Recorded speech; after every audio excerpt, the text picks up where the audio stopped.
So today, instead of butterflies, you're gonna see me working on a commission. It is for a cider bar. I don't know if you guys know what that is, but it's pretty much where apple cider vinegar is served before it actually turns into vinegar. It's like a beverage.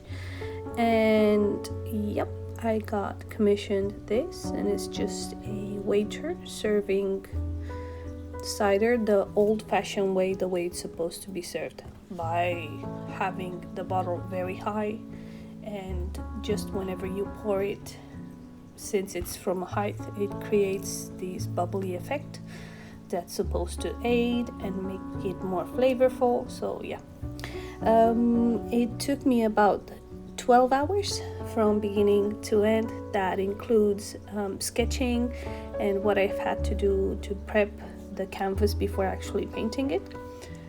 And yep, that's pretty much all I have to say for it. I had fun with this one, and I still have 2 commissions left to do for this guy, so stay tuned.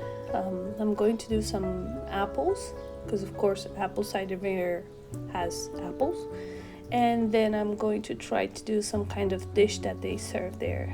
They have a whole menu, so I haven't decided on the dish yet. I'll probably do something like a paella.